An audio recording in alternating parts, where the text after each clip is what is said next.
We're talking ECHL hockey. Through 36 games, the Toledo Walleye sits second in the Central Division standings, 8 points back from Cincinnati with a 3-point advantage over the Fort Wayne Comets. This past weekend, the Fish had a tough time with both Indianapolis and Wheeling. Our Claire Dow sat down with Matt Melzak to recap the action. Thank you, Danny. As you mentioned, joined by the voice of the Toledo Walleye, Matt Melzak. Thanks for coming in as always. We're under a little better circumstances. The weekend didn't quite go as we would have hoped, just the 1 point in the 3-3 at home. All right, so my job today then is to talk you off the ledge right now, Claire? Is that what you're saying? No. It's just, what is the deal with Indianapolis? Why is it so tough head-to-head with them, especially when you look at just their record against everybody else in the league? I mean, this is why you play the games, but it's just, what is it about the Fuel? I think it's a good question. And I think if the coaches knew the answer, it would have already been fixed. I think that's one of those. Every year there's always a team that you just struggle with. That just, for some reason, their personnel matches up really well with yours. And this year, it's the Indy Fuel. It just is. Toledo's 1-3-3 against them. I mean, now, granted, you're one shot away from being maybe 4-3 against them, and it's a total different outlook towards that team, but it's not the case. Facts are facts, so you have to deal with that. And I think it's just one of those years where personnel-wise it just fits perfectly. And just the way they play just fits perfectly. When you look and you go, well, Toledo, even though they lost to Wheeling this weekend, it was a game where they had 48 shots, they should have won.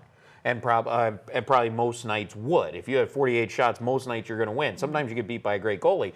That's what happened at Toledo on Sunday.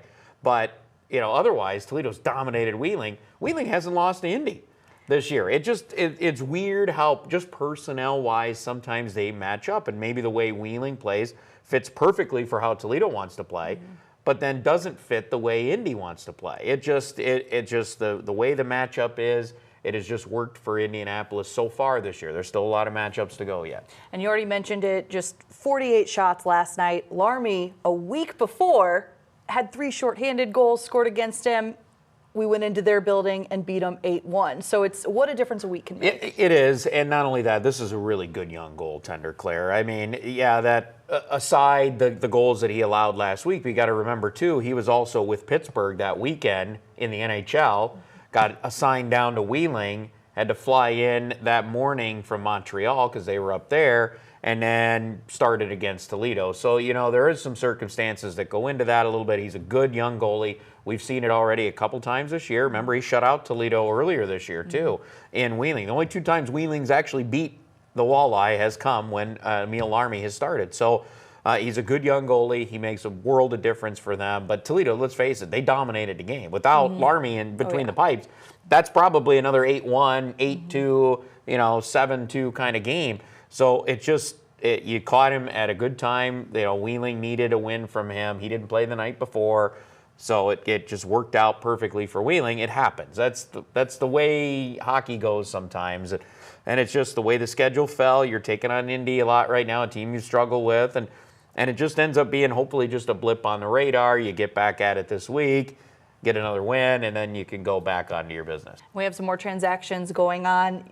Everyone kind of saw it coming just with Detroit calling up a goaltender, was it yesterday, and then announced today that Pat Nagel will be going back up to Grand Rapids. Yeah, with Pickard going up from Grand Rapids, that trickle-down effect right now, and Philip Larson's, injured there in Grand Rapids, so they need a goalie. And Pat's played very well for him when you look at his numbers, an under 2.5 goals against average, a high teens, 9-17, I believe, save percentage with them. He's played well. He's given them an opportunity to win games. Now, he's only won 1 there, but he's given them an opportunity to win games, and we know he could play, and it was good. He got a couple games in. Now he can go back up there and obviously get back into his routine, hopefully, if he gets enough ice time there. He only played in 7 games in that month and a half that he was up there, so hopefully he can get a little bit more time this time, but that's the life of being where you're at in the pecking order. You get called up. Now he's more the backup there. He's got to wait, get that 1 start if they're playing a 3-3, and be ready to go for that. But yeah, and now you have Billy Christopoulos and Caden Fulcher. So Toledo went through the weekend with 3 goalies, and you could probably figure at some point it was going to change, and it did.